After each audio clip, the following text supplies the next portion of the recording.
Hey everybody, this is Bill at Whole Life Soaps, and today I'm making lip balms. I've got my fill tray already prepared with my tubes. I'm just gonna be filling that up shortly, but we'll get to that in a second. I want to go over kind of what goes in my lip balms. We have a couple different ingredients. We have cocoa butter, mango butter, and coconut oil. We use a little bit of sunflower seed oil. You can use any skin-friendly oil for your liquid oil if you'd like avocado, sweet almond, apricot, they're all nice. I just happen to like sunflower. I use a little bit of cetyl alcohol. And then because my lip balms are vegan, I use candelila wax. If you're a true vegan, then you don't use beeswax because that goes against being vegan, right? I'm personally not vegan, so it doesn't matter to me, but it does matter to my customers. And so I make my lip balm vegan for them. So anyway, let's get to it. All right, so first thing we're going to do is we're going to start with a clean, sanitized Pyrex dish. And I'm going to add in 2 ounces of my sunflower seed oil.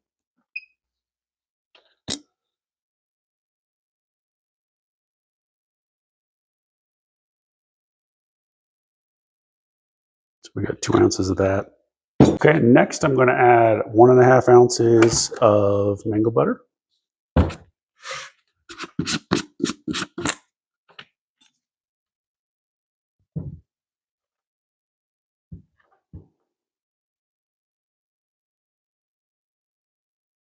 That's why I wear gloves.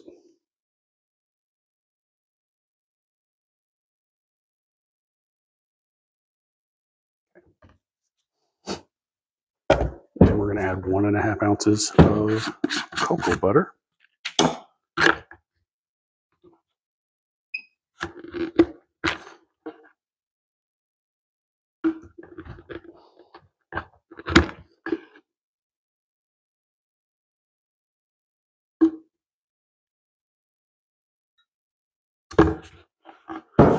I'm going to add 1 ounce of coconut oil.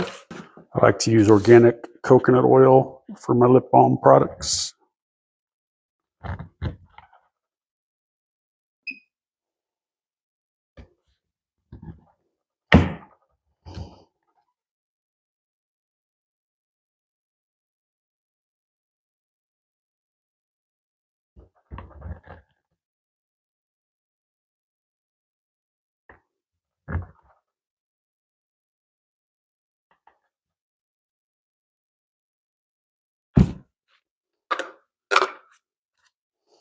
And then we're going to add 1/2 ounce of cetyl alcohol.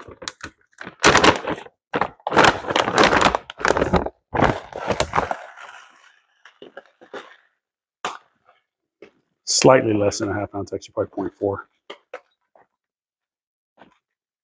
And what cetyl alcohol does is it allows like the ingredients of the lip balm to really soak into the lips and make them moisturized. And then the candelila wax, we're going to add, you don't need as much of this as you would say beeswax. So we're going to use 1.5 ounces, where you would normally be almost like 2 or 3 to 1 on your beeswax. You can really use much less than that. I'm going to use 1.5 ounces of this candelila wax, excuse me.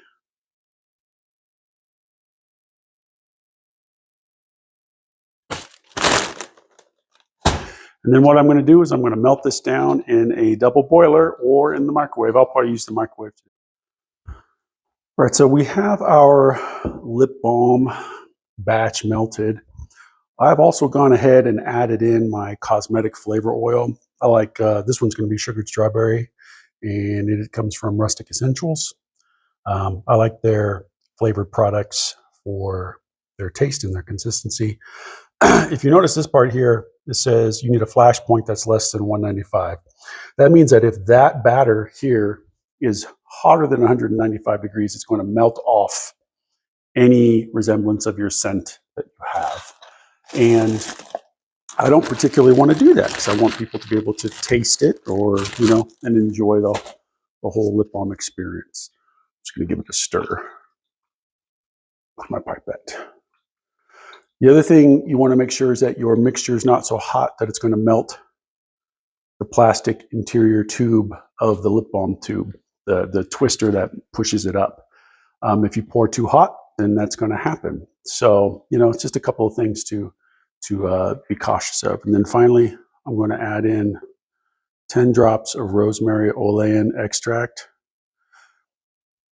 Kind of a pseudo preservative, helps prevent like some rancidity maybe happening. There's no water in this product, so it shouldn't actually have a problem. But you just never know with how products will behave in different people's homes. So that's what we do. And anyway, I start at the corner and I start working my way down, and I just fill tubes. If I get excess on top, I don't cry about it, because I'm going to work that excess down if I need to. As long as I don't spill it over the edge, right?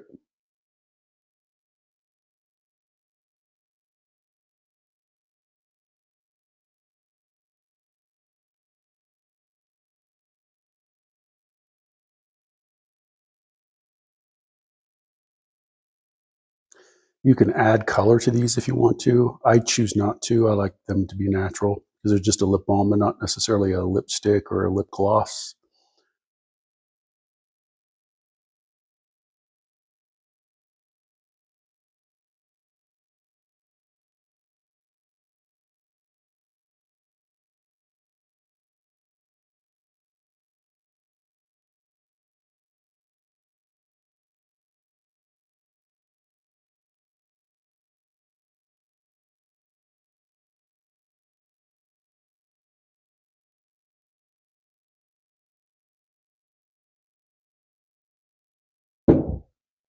And then I'm just going to direct any of that loose material to those tubes that didn't get it.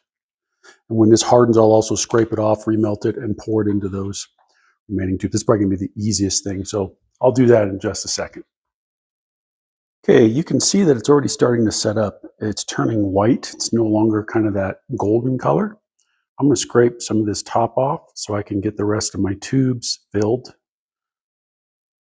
I'm just going to use that excess. It's already got the flavor in it. There should be enough here on top to fill up those remaining 3 tubes I didn't get to. So I will melt that down and get it into my bag. Okay, so I melted what was left over. Let's finish up.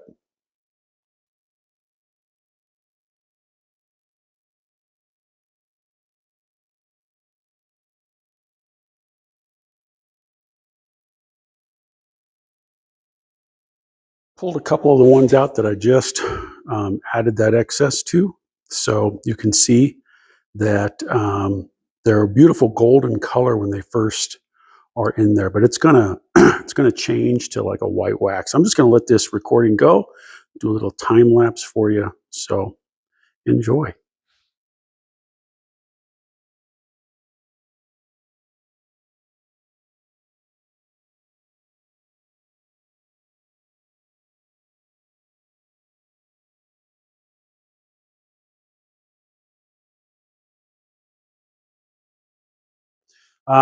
This is what they look like when they're done. You just got to put the cap on them.